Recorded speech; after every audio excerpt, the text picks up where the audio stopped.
이 시간 우리에게 주신 하나님 말씀은 창세기 12장 7절로 8절 말씀입니다.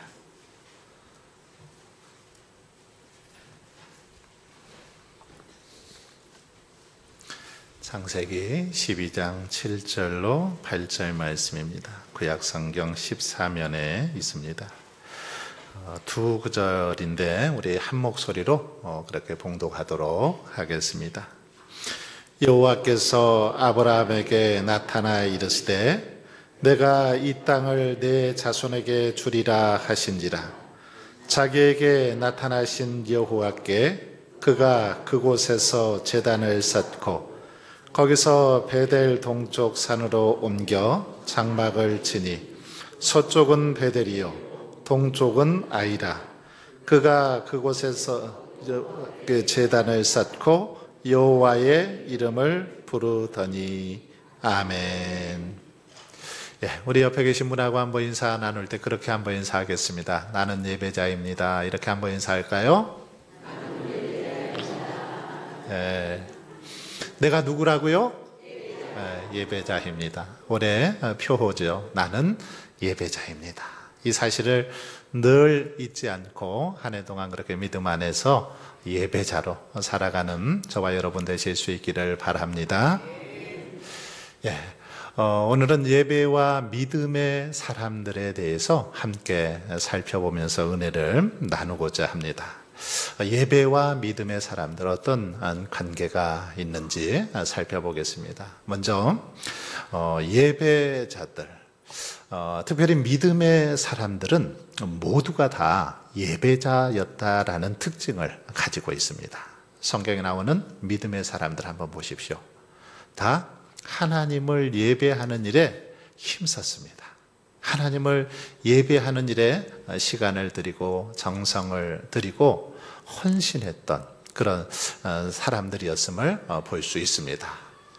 그리고 이들은 다른 또 특징이 있었다면 모든 문제들, 자신의 삶 속에 일어나는 모든 문제를 예배 시간에 예배를 통해서 하나님 앞에서 해결받기를 원하는 그런 사람들이었음을 볼 수 있습니다. 문제가 있을 때마다, 기도의 제목이 있을 때마다 이걸 가지고 하나님 앞에 나아가서 예배 드리면서 하나님께 지혜를 구하고 능력을 구하는 그런 믿음의 사람들이었다라는 거죠. 그리고 또 이들은 늘 하나님 앞에 감사하며 예배하는 그런 삶을 살았습니다.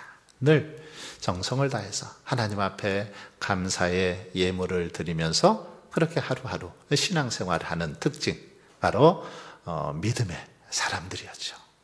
믿음의 사람들의 모습입니다. 자, 그렇다면 믿음의 이 사람들이 드렸던 한번 예배에 대해서 살펴보도록 하겠습니다. 우리가 읽었던 말씀인데 오늘 본문에는 바로 믿음의 사람 가운데 한 사람 아브라함이 나오죠.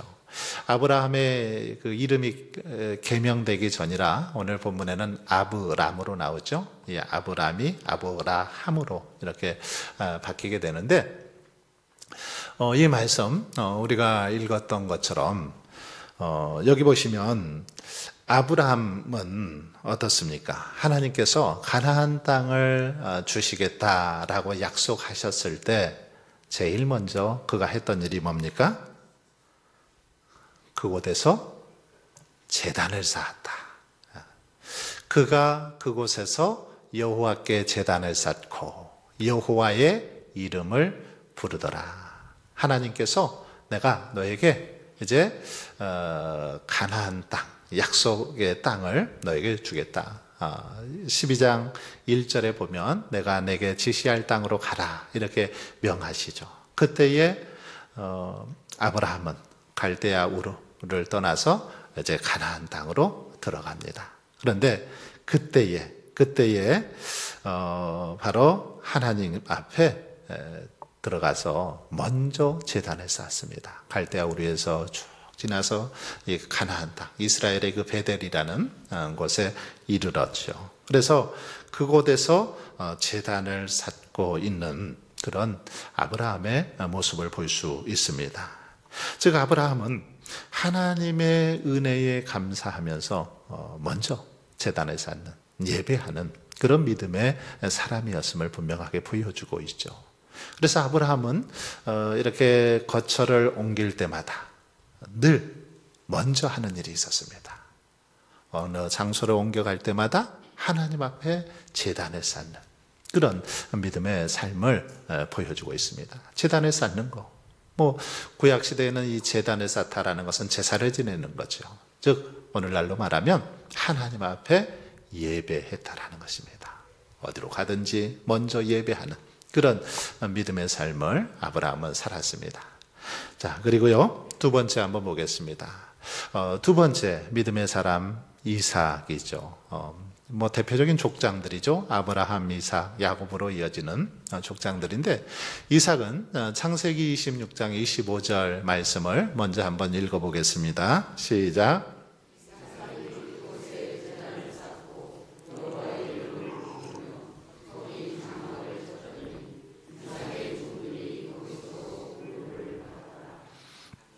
예. 자, 여기 보시면 이삭이 그곳에 제단을 쌓았다. 원래 이삭은 이 그랄 지역에 거주했었죠. 이 그랄 지역에서 거주하면서 여기서 이렇게 농사를 지어서 큰 복을 받습니다. 그래서 농사했는데 한 해에 100배의 축복을 그렇게 얻게 되는 장면이 나오죠.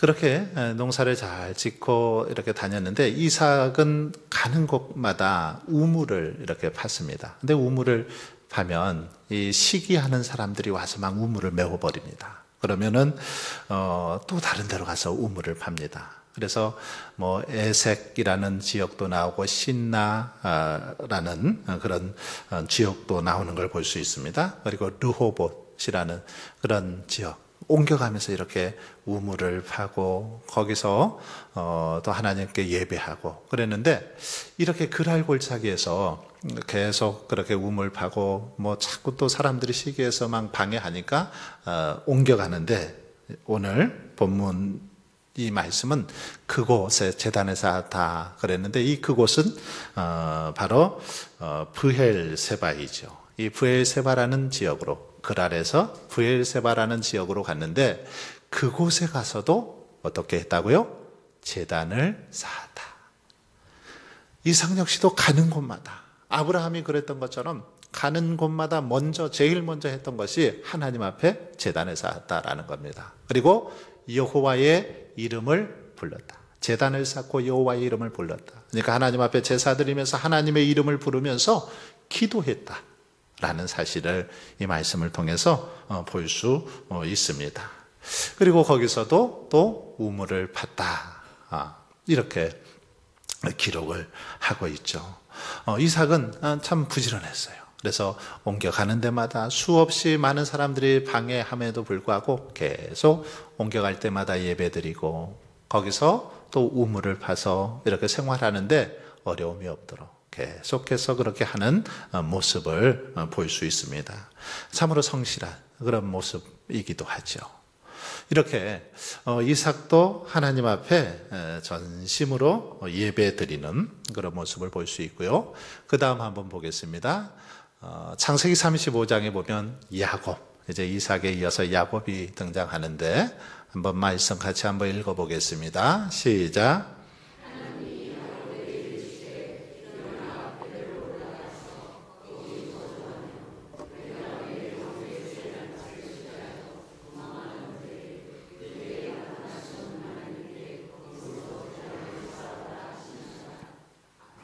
자, 여기 보면 하나님은 그 야곱에게 베델에서 예배를 드리라 이렇게 명하고 있는 걸 볼 수 있습니다. 이 베델은 어떤 곳입니까? 야곱이 형 에서를 피해서 에서의 그 장자권을 취했다가 팥죽 한 그릇에 이렇게 이제 팔아먹고 이 장자권을 빼앗은 이 일로 인해서 에서가 자기를 이렇게 죽이려고 하죠. 이때 도망치다가 외삼촌 라반이 있는 집으로 도망치다가 이 베델이라는 곳에서 노숙을 하죠. 돌베개를 메고 노숙을 하다가 그때 하나님을 만나고 또 거기서 결단하고 서원하는 그런 장소가 바로 베델입니다. 이 베델로 하나님 그때 야곱은 하나님께서 자신을 다시 이제 고향 땅으로 잘 돌아오고 하면 이곳에 성전을 짓고 하나님께 예배하겠다 이런 어떤 서원을 했던 곳이 바로 베델이죠. 그런데 바로 이 베델에 가서 베델로 올라가서 거기서 거주하며 내가 내 영 에서의 낯을 피하여 도망하던 때에 내게 나타났던 하나님께 거기서 제단을 쌓으라 이렇게 하나님께서 명하시는 걸 볼 수 있습니다. 이 말씀을 보시면 하나님께서는 우리에게 예배를 얼마나 원하시는지도 알 수 있죠. 예배드리기를 원하신다라는 겁니다. 야곱에게 네가 소원한 대로 그래 거기 가서 먼저 하나님 앞에 내게 예배드리라 이렇게 지금 말씀하고 있습니다. 야곱은 예배를 통해서 아마 지난날 하나님께서 베풀어 주신 은혜를 생각하면서 하나님께 감사하고 찬양하며 그렇게 영광 돌렸을 것입니다. 바로 이처럼 믿음의 사람들 아브라함이나 이삭이나 야곱 하나님 앞에 예배자로 바로 섰던 것을 볼 수 있습니다. 이렇게 믿음의 사람들은 하나님과 이 예배를 통해서 아주 친밀하게 교제하고 예배를 통해서 하나님의 은혜를 맛보고 또 예배를 통해서 하나님께 영광을 돌리는 그런 믿음의 삶을 살았음을 볼 수 있습니다. 넘어가겠습니다. 동방박사들의 예배에 대해서 함께 살펴보도록 하겠습니다. 마태복음 2장 1절로 2절 말씀 같이 한번 읽겠습니다.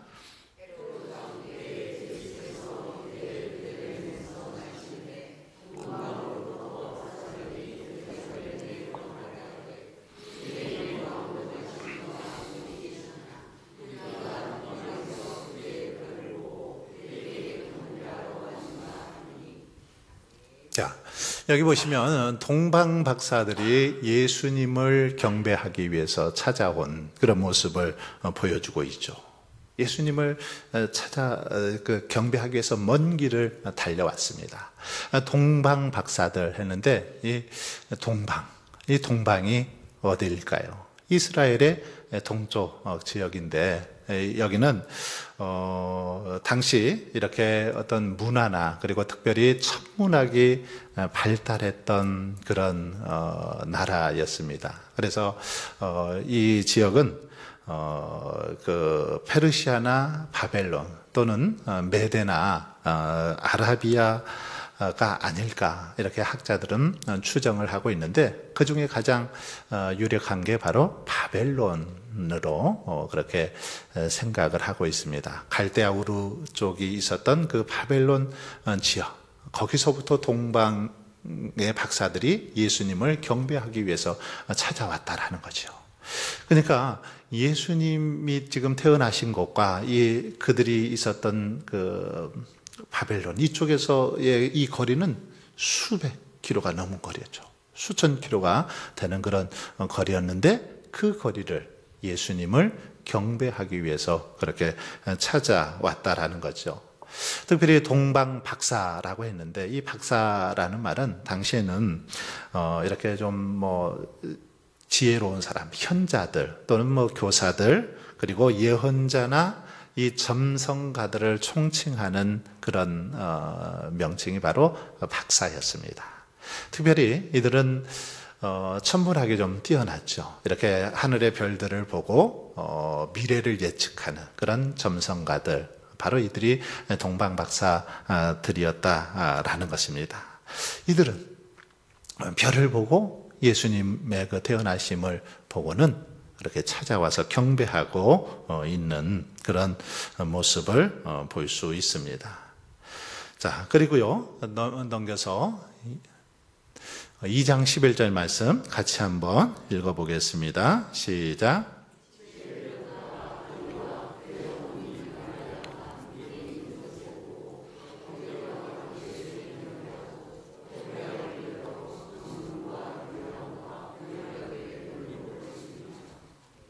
자, 여기 보시면 이제 동방 박사들이 집에 들어가서 아기와 그의 어머니 마리아가 바로 예수님과 그 어머니 마리아가 함께 이렇게 있는 것을 보고 엎드려서 이제 아기께 경배했다, 예수님께 경배했다 말하고 있습니다. 경배하면서 이 보배합을 열어서 황금과 유향과 몰약을 예물로 그렇게 드리고 있는 걸 볼 수 있습니다.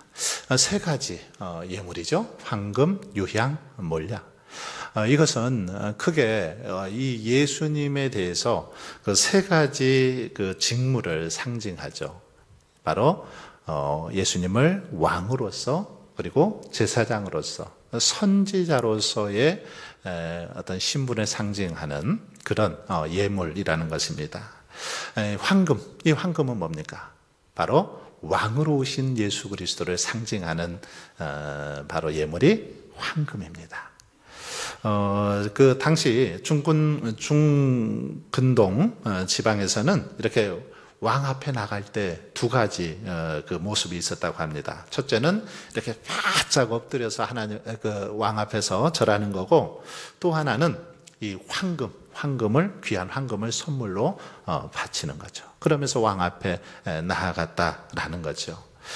칼빈은 동방 박사들이 예수님께 드린 이 황금은 그리스도의 왕권을 상징한다, 이렇게 말하고 있습니다. 바로 예수 그리스도께서 만왕의 왕으로 이 땅에 오신 것을 상징하는 예물이 바로 황금이라는 겁니다. 그래서 예수 그리스도께서 왕으로 이 땅에 오신 것을 인정하고 그분을 왕으로 모시겠다, 섬기겠다라는 의미로 드린 예물이 바로 황금이라는 거죠. 자, 그리고 유향은 뭘까요?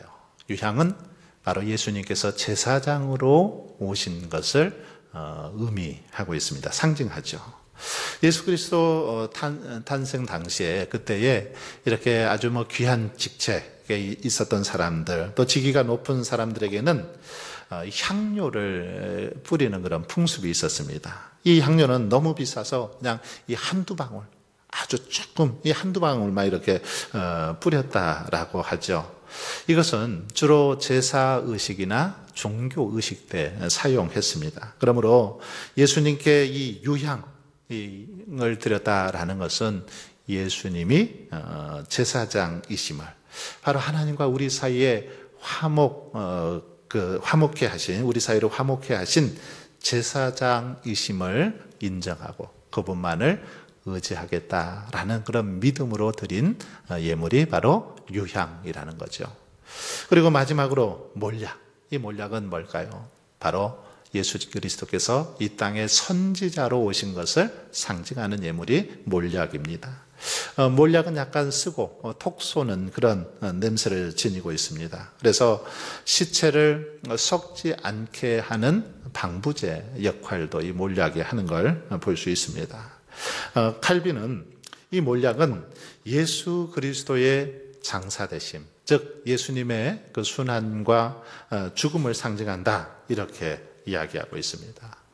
이처럼 동방 박사들은 황금과 유향과 몰약을 아기 예수께 드림으로 인해서 예수님을 만왕의 왕이요, 또 제사장이요, 선지자로서 인정하면서 경배하고 있는 그런 모습을 볼 수 있습니다. 그러면서 자신들의 가장 귀한 예물이죠. 이 세 가지 예물은 자신들에게 있어서 가장 값진 그런 예물인데 그것을 드리면서 예수님을 경배하는 그런 모습을 볼 수 있습니다.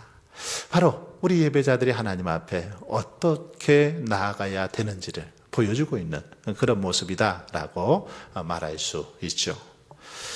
그 다음 넘어가 보겠습니다. 이 아우구스티누스는 우리 초기 기독교의 교부인데 그런 말을 했습니다. 하나님을 먼저 사랑하라, 그리고 하고 싶은 일을 하라, 이렇게 말하고 있습니다. 하나님을 먼저 사랑하라, 그리고 나서 하고 싶은 일 하라. 하나님을 먼저 사랑하는 것, 이것이 우선이라는 거죠. 다시 말하면 하나님을 예배하고 경배하고 섬기는 것, 이것을 우선으로 우리들이 한 다음에 하고 싶은 거, 다른 거 하라는 거죠. 이게 순서가 바뀌어지면 안 된다라는 것입니다. 하나님을 먼저 사랑하는 것, 먼저 그의 나라와 의를 구하는 것, 이것이 참 성도의 모습임을 분명하게 보여주는 그런 말씀입니다. 넘어가겠습니다. 시편 96편 8절 말씀 같이 한번 읽어보겠습니다. 시작.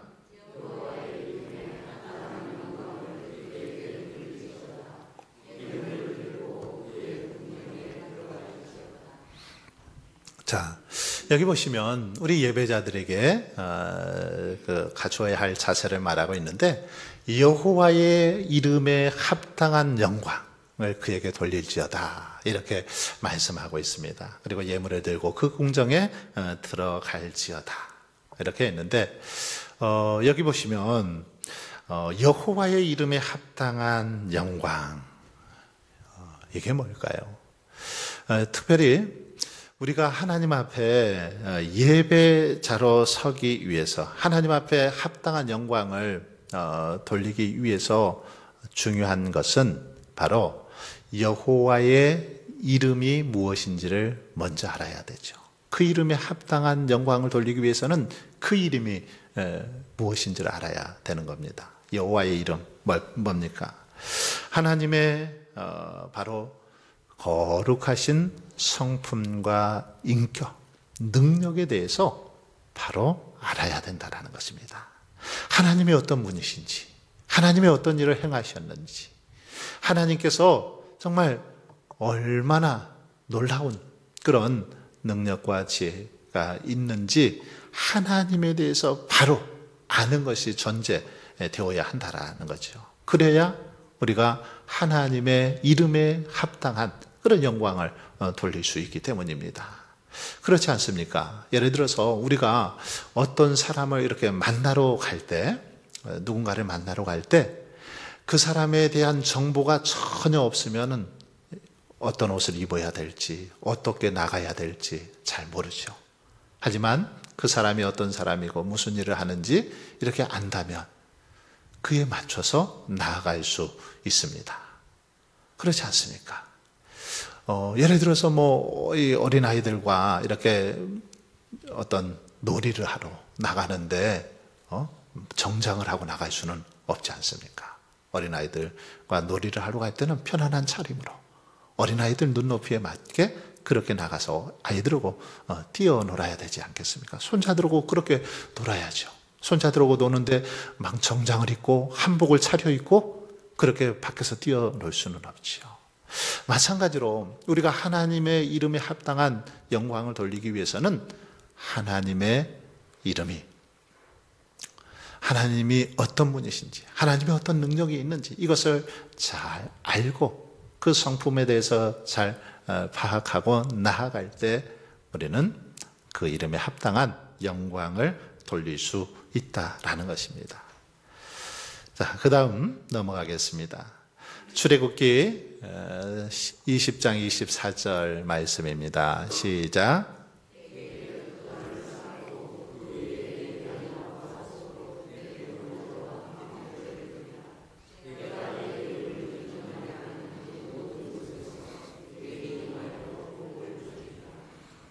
자, 여기 말씀 보시면 느낌점을 말해 봅시다 했는데 이 말씀에서 지금 뭐라고 말씀하고 있습니까?